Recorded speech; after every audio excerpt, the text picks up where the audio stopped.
Plastering material के लिए हम लोग बीओक्यू कैसे प्रिपेयर करते हैं। तो सबसे पहले जहाँ तक हम लोग देखते हैं कि बेसिकली जब हम लोग प्लास्टरिंग करते हैं तो हमारा प्लास्टरिंग करने के लिए 3 टाइप के प्लास्टरिंग का अवेलेबल होता है। एक तो रहता है पहला एक्सटीरियर प्लास्टर, मतलब जो है हमारा घर बनाते हैं तो घर का बाहरी दीवार रहता है, तो उसको प्लास्टरिंग करने के लिए हम लोग जो इक्विपमेंट जितना थिकनेस यूज करते हैं तो उसको वो अलग सेगमेंट में डालते हैं, उसको डालते हैं हम लोग एक्सटर्नल प्लास्टर। फिर आता है हमारा internal plaster. Internal plaster in the sense कि हमारा घर के अंदर के जितने एरिया होते हैं प्लास्टरिंग करने के लिए वो सब पार्ट आते हैं हमारे इंटरनल प्लास्टर में। इंटरनल इंटरनल प्लास्टर में भी हमारे 2 टाइप के आते हैं। एक रहता है हमारा स्टेयर केस के एरिया का प्लास्टर और दूसरा रहता है रूम फिनिश प्लास्टर। तो वन बाय वन करके देखते हैं कि तीनों में क्या क्या फर्क रहता है। तो पहला है हमारा जो है एक्सटर्नल प्लास्टर के लिए रहता है, उसका बीओक्यू में जो हम लोग डिस्क्रिप्शन देते हैं वो रहता है providing and applying 20 mm thick external sand faced cement plaster. मतलब एक्सटर्नल प्लास्टर जो रहेगा उसका थिकनेस कितना रहेगा 25 mm sand faced cement plaster. Sand faced in the sense क्या रहता है, जो हमारा आउटर वॉल का दीवार रहता है उसके ऊपर जो प्लास्टर अप्लाई करते हैं वो रहता है सैंड फेस्ड प्लास्टर। और सैंड फेस्ड प्लास्टर में एक मेजर जो चेंजेस रहता है वो ये रहता है कि जो सबसे अपर सरफेस रहता है प्लास्टरिंग करने के बाद में वो रहता है हमारा सरफेस रफ रहता है, इन द सेंस उसमें दाना दाना स्पंज से हम लोग निकाले रहते हैं ताकि वो वाटर के रेन को, जब भी हमारा रेन के वाटर आएंगे, बारिश का पानी रहता है, उसको इजीली प्रोटेक्ट कर सके। ठीक है। Sand faced plaster with neat cement rendering up to 10 mm from the ground level. Means ground level से 10 मीटर के लेवल तक एकदम नीट प्लास्टर रहे, मीन्स एक प्रॉपर सेम लेवल होना चाहिए। ठीक है। And all the location in the cement mortar proportion specified below in 2 coat of masonry. Means जो दीवार रहेगा उसके ऊपर जो हमारा प्लास्टर अप्लाई होएगा 2 कोट में होता है, except stone masonry. Stone masonry में 2 कोट नहीं 3 कोट होता है, क्योंकि सबसे पहला जो कोट रहता है वो हमारा रहता है डैश कोट अप्लाई करते हैं ताकि जो स्टोन का सरफेस रहेगा वो लेवल हो जाएगा, और उसके बाद में फिर बाकी के 2 सरफेस में 2 कोट में हमारा प्लास्टर होते हैं। ठीक है। And concrete surface including providing waterproofing compound in the first coat of plaster। Means जो हम लोग फर्स्ट कोट प्लास्टर करेंगे उसके अंदर हम लोग वाटर प्रूफिंग कंपाउंड यूज करते हैं। मीन्स जो हमारा केमिकल रहता है लाइक प्लास्टोसाइड हो गया वो हम लोग यूज करते हैं ताकि हमारा जो प्लास्टर और ब्रिक का बॉन्डिंग रहे, वो प्रॉपर बॉन्ड होना चाहिए। ठीक है।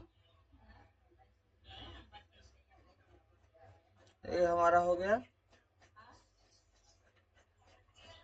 First food part manufacture specification, ranking out joint hacking concrete surface.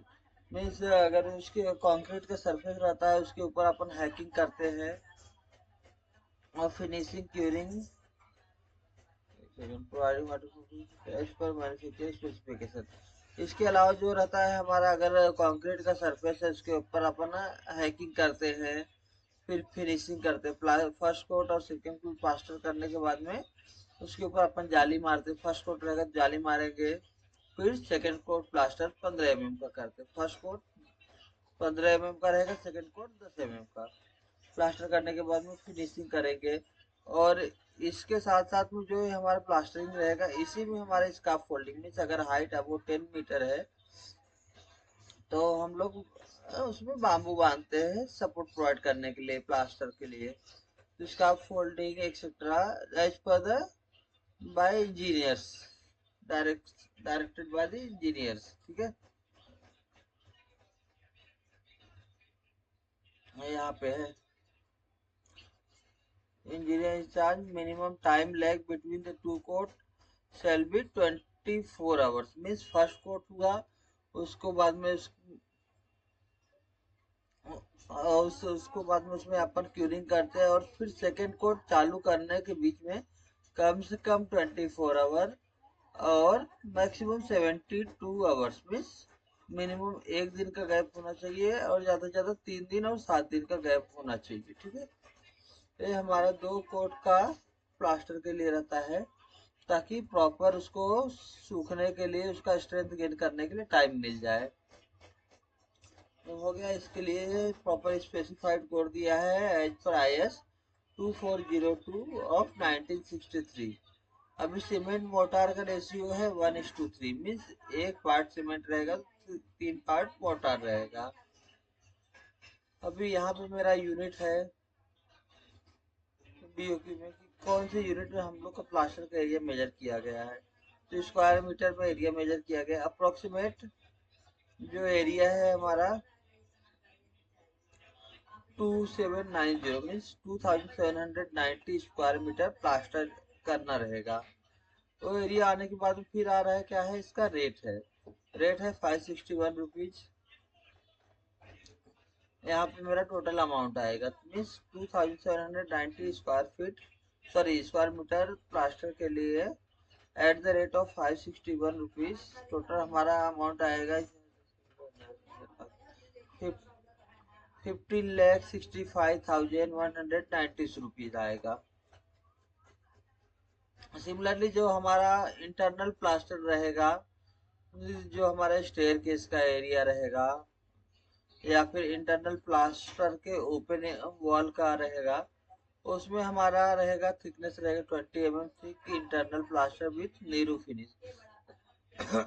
Neeru finish in the sense कि आउटर सरफेस जो रहेगा उसके ऊपर हमारा फिनिशिंग प्लेन सरफेस रहेगा। क्यों? ताकि उसके ऊपर हम लोग पीओपी पुट्टी लगा के वॉल को प्रॉपर प्लेन सरफेस कर सके।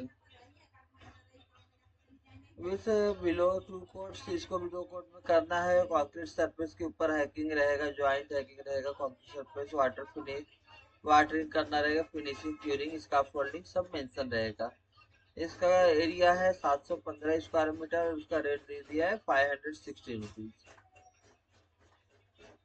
इसके अकॉर्डिंग अगर हमारा टोटल अमाउंट कितना लगेगा प्लास्टरिंग करने के लिए, तो 3,68,000। इसके बाद में आता है अपना इंटरनल में जो हमारे रूम का प्लास्टरिंग रहता है रूम का और सीलिंग का, और रहता है providing and applying 12 mm thick plaster. मतलब उसके अंदर हमारा प्लास्टरिंग रहेगा 12 mm का रहता है। ताकि क्यों? क्योंकि उसको क्यूरिंग होने के लिए प्रॉपर हमको हीट नहीं मिल पाता है। तो अगर मोटा प्लास्टर रहेगा तो बाद में प्रॉपर स्ट्रेंथ गेन नहीं करने की वजह से तो फट के निकल जाएगा। और दूसरा चीज रहता है वो इंटरनल एरिया में रहता है, तो उसके ऊपर रेन का इफेक्ट नहीं रहता है। इसके बाद में इन्वायरमेंट और टेम्परेचर इफेक्ट नहीं रहता है, तो उसको नुकसान होने के चांसेस कम रहते हैं। इसके लिए 12 mm का प्लास्टर हम लोग ने लिया हुआ है। इंटरनल प्लास्टर इसका रेशियो दिया है 1:3 का with neeru finish at all the height and location in 1 coat. इसमें क्या रहेगा, हमारा सिंगल कोट रहेगा एक्सेप्ट मेशनरी स्टोन रहेगा तो उसके 2 कोट में होगा, पहला डैश कोट, दूसरा फाइनल प्लास्टर का। ठीक है, इसके बाद में सेम दिया गया है कि अगर उसके ऊपर जो सब ट्रीटमेंट करना रहेगा वो सब पहले से ट्रीटमेंट करना पड़ेगा। इसका यूनिट दिया है मीटर में, सॉरी इधर है। इसका यूनिट रहेगा स्क्वायर मीटर में। एरिया है हमारा 450 स्क्वायर मीटर। रेट दिए हैं इसके लिए क्योंकि सिंगल कोट प्लास्टर है तो इसका रेट है 361। इसके अकॉर्डिंग टोटल कॉस्ट आ जाएगा हमारा 1,62,450 रुपीज। तो होप आपको समझ में आया रहेगा कि प्लास्टरिंग के लिए BOQ कैसे प्रिपेयर करते हैं। Thank you for watching this video. मिलते हैं नेक्स्ट वीडियो में।